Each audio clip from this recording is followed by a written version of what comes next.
Bíblia não fala o nome dele, mas quem sabe talvez era João com Pedro, ou Lucas com Pedro, não sei. Mas a Bíblia fala que Pedro e o outro discípulo correram em direção ao túmulo de Jesus, porque eles queriam confirmar o que essas mulheres estavam falando com eles, se eram verdade. A Bíblia diz que ambos começaram, irmão Alonso, a correr junto, mas a Bíblia faz menção de dizer, pastor Sérgio, que o outro discípulo correu mais rápido do que Pedro. A Bíblia diz que esse chega no sepulcro primeiro. Pedro está para trás, correndo devagarzinho, não conseguindo correr. O outro correu mais rápido, chegou primeiro do que Pedro na entrada do túmulo de Jesus. E o que me chama a atenção é que esse discípulo, irmão Sérgio, e quando chega no túmulo do mestre, ele vai simplesmente, irmãos, fazer isso diante do túmulo. Ele abaixa, fica olhando para dentro do túmulo, mas não teve a coragem de entrar dentro do túmulo para poder ver o que é que tinha acontecido. A Bíblia diz que logo após, Pedro agora chega depois. Só que quando Pedro chega, Pedro vai um pouquinho mais além. Ele não para a entrada do túmulo como aquele outro discípulo fez, não. Mas Pedro agora, ele simplesmente, ele já chega entrando para dentro do túmulo. E quando Pedro, ele entra dentro do túmulo de Jesus, percebe, pastor, que Pedro vai fazer isso. Ele vai começar agora a fazer uma varredura no perímetro. Ele está olhando agora os quatro cantos daquele túmulo. Ele olha para as paredes, olha para a cama onde está o corpo do mestre. E Pedro observa algo que chama muito a sua atenção. O que Pedro está olhando, irmão Alonso? Ele está vendo que em cima da cama, aonde o corpo de Jesus estava deitado, ele percebe e vê algo que chama muito a sua atenção. Porque quando ele olha para o chão, à beira daquela cama, ele está vendo alguns lençóis que estão envolvendo o corpo de Jesus. Ele está vendo que os lençóis estão jogados no chão daquele sepulcro, na beira daquela cama. E o que chama a atenção de Pedro é que ele vai olhar para a cabeceira da cama e ele vai observar que tem um lenço, irmão. E esse lenço está dobradinho em cima da cabeceira daquela pedra, a cama onde Jesus estava deitado. E detalhe, irmãos, se vocês lerem esse capítulo 20 até o versículo de número 10, os irmãos vão entender o que eu estou falando aqui nesta noite. Porque o texto está dizendo que Pedro ele olha para cima da cama e vê um lenço dobrado no cantinho da cabeceira da cama. Enquanto a partir da outros lençóis, ele vê todos embolados e jogados ao chão. Pergunta aqui nesta noite que eu faço para a igreja é: por que você acha que a Bíblia iria fazer menção de dizer que após a ressurreição de Jesus, alguém pode me dizer se porventura isso aqui foi escrito por acaso? Jesus, logo após ele ressuscitar, a Bíblia diz que ele desata sobre o seu corpo os lençóis que ele enrolaram sobre o seu corpo, e ele vai ter agora a paciência de pegar o lenço que está sobre a sua cabeça e simplesmente fazer isso. Dobrar, ter aquela paciência de dobrar o lenço. Meu Deus! E ele coloca no cantinho daquela cabeceira. Pergunta nessa noite para nós é: será que Jesus fez isso à toa? Será que ele fez isso porque simplesmente ele queria usar por algum capricho? É claro que não, porque se fosse por capricho, ele não deixaria os lençóis empolados à beira daquela cama, ele também tinha dobrado. Mas ele dobra só o lenço que está sobre a sua cabeça. E aqui eu chamo a atenção dos irmãos para algo muito interessante. Porque o versículo de número 10, o versículo de número 9, melhor dizendo, que diz dessa seguinte maneira: porque ainda não sabiam porque ainda não sabiam as Escrituras que diz que era necessário que ressuscitasse dos mortos. E quando Jesus estava vivo, juntamente com seus discípulos, Jesus sempre falou na sua ressurreição. Os homens tinham dificuldades para entender o que era isso. Como que alguém poderia morrer e depois ressuscitar após o terceiro dia? E Jesus então agora vai poder exemplificar para os homens e deixar bem claro para eles, após aquele momento ali, a sua ressurreição. Jesus fez por capricho de deixar esse lenço dobrado com um intuito, com um objetivo. Porque Jesus bem sabia que depois que ele ressuscitasse, iria haver um alvoroço entre as pessoas, inclusive entre os seus discípulos. E houve esse alvoroço. As mulheres foram ao sepulcro procurar Jesus e não encontraram ele lá. O alvoroço está armado. Os discípulos preocupados foram ao sepulcro. Então Jesus tinha que deixar uma mensagem para aqueles homens, explicando para eles, mostrando para eles que a palavra que Jesus falou ainda em vida tinha se cumprido naquela manhã de domingo. Porque Jesus falou que iria ressuscitar, e muitos tinham dificuldade de entender isso. E por eles terem dificuldade de entender isso, eles acharam que o túmulo de Jesus foi violado pela madrugada e não foi. Então Jesus usa esse parâmetro muito incomum entre eles naqueles tempos antigos.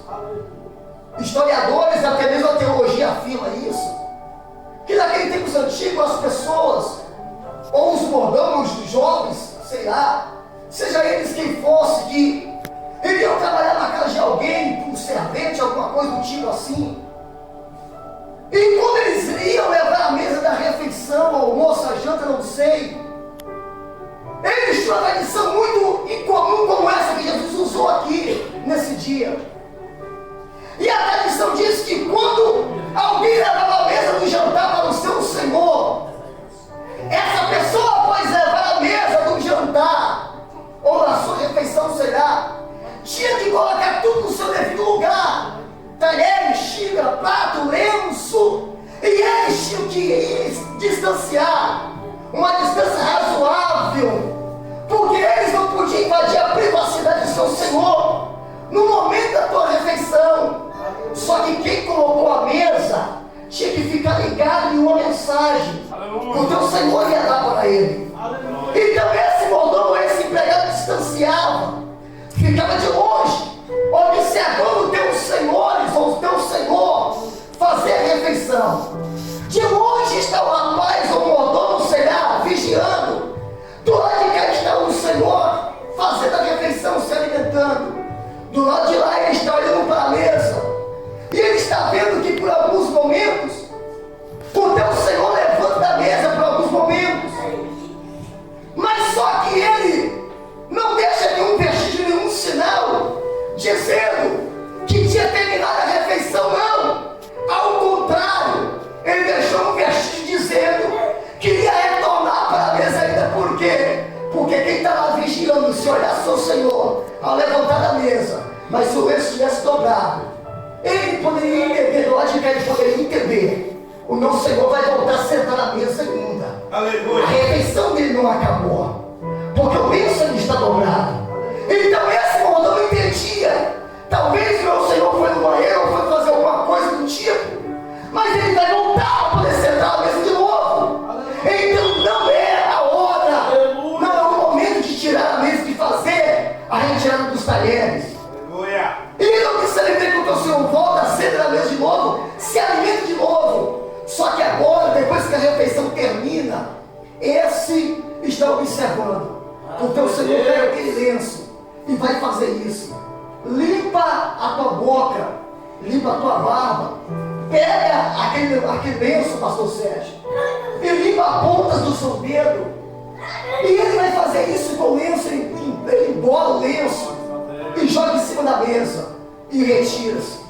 Do lado de lá, você foi e entendeu aquela mensagem. Agora que o lenço está dobrado, eu sei que o meu Senhor não vai voltar mais sentar na mesa.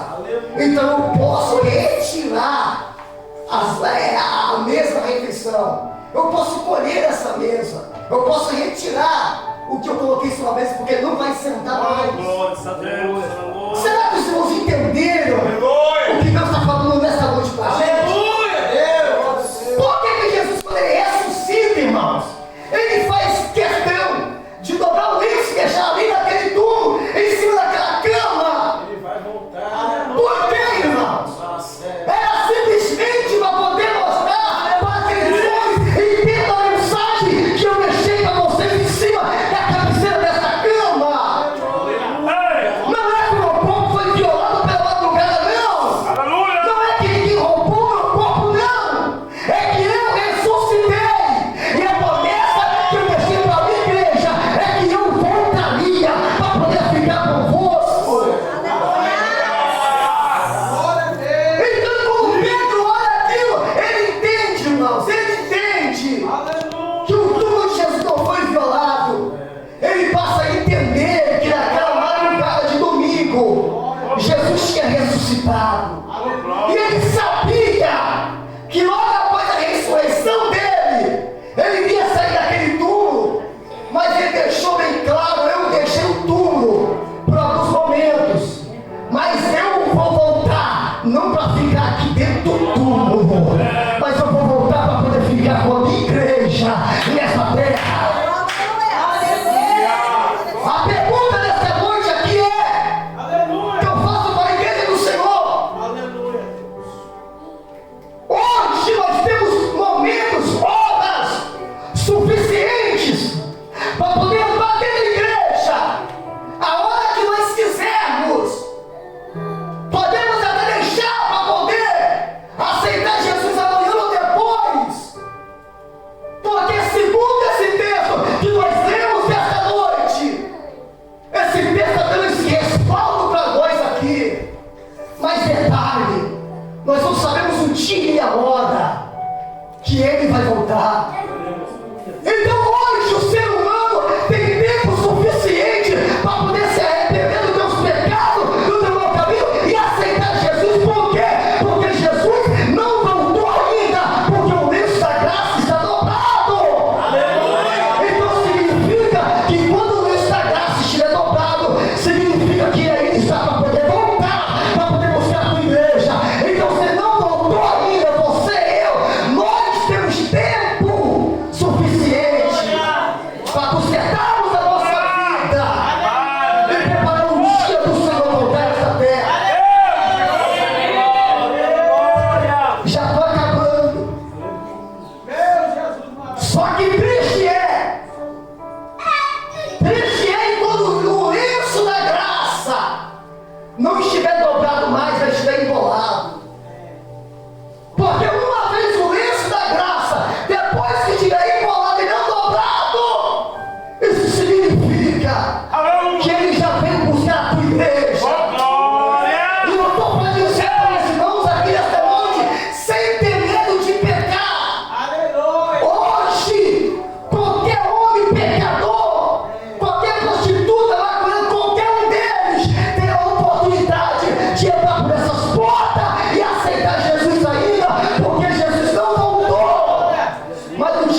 Não temos mais, não temos mais. E já finalizo a mensagem aqui nesta noite, simplesmente refrescando a memória dos irmãos. Apesar que todos aqui conhecem, já sabem, a questão da gravidade, como é que está em Israel na guerra que estão vivendo. Existe um texto bíblico que diz, que me fala a memória agora, mas diz: orai-vos para que haja paz em Israel. Eu canso, já cansei, irmãos, de ouvir irmãos dizendo: vamos entrar no propósito de oração para Israel, vamos orar para aquele povo. Irmão, não é que eu estou sendo contra orar pela nação de Israel, não. Só que muitos que me falaram isso me pediram oração no sentido de que aquela guerra fosse apaziguada, cessada. Mas cá para nós, irmão, cá para nós, se porventura não existisse essas guerras por aí que estão acontecendo, a Bíblia que eu prego hoje, nesta noite, ela seria mentirosa para a nossa vida. Porque a Bíblia diz que naqueles últimos dias haveria sinais assim na terra. Então essa guerra que está acontecendo em Israel aí não é por acaso, não. Não é porque o adversário está levantando contra o povo de Deus, não, porque ele se levantou desde a antiguidade, desde o primeiro dia que a primeira igreja foi plantada na terra. Satanás já vem se levantando contra a igreja. Então essa guerra não é por acaso. Essa guerra aí é para cumprimento da palavra de Deus.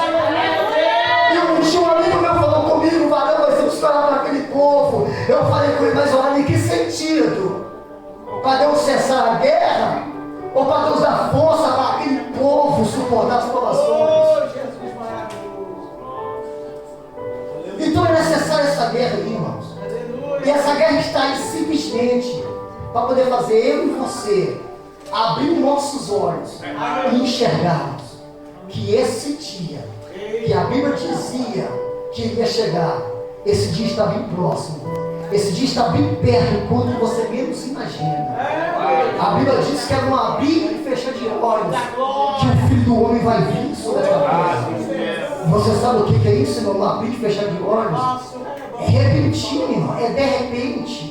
É algo que acontece sobrenatural, ninguém está esperando. Eu sou ruim de memória, não sou ruim de memória para poder guardar as coisas, pastor Sérgio. Mas existe um texto bíblico que diz dessa seguinte maneira: orai-vos para que a minha fuga não seja no inverno e nem tampouco no dia de sábado. Glória a Deus, aleluia. Por que Jesus falou isso, irmão? Orai para que a minha fuga, ou seja, orai para que a minha vinda não seja no dia de inverno e nem no sábado. Não vou nem tocar no sábado, não, porque deixa eu falar. Mas vou tocar canção no inverno. Vou falar sobre o inverno um pouquinho, que só já estou encerrando. Ô tiazinha, por tudo ser um pesadelo, irmãos, é tempo de chuva. Choveu, o crente não vem mais para a igreja. Parece que a chuva é até uma maldição, irmão, de muitos crentes, amados. E a Bíblia diz, segundo a Bíblia, diz que chuva é bênção do Senhor, irmão. Agora a pergunta aqui é: como pode uma bênção dele se tornar maldição na nossa vida? É enquanto nós não sabemos fazer bom uso dessas bênçãos do Senhor. E quando chove, irmãos, o que tem de crente que deixa de vir para a igreja, irmão? Já imaginou, querido? Se Jesus existe,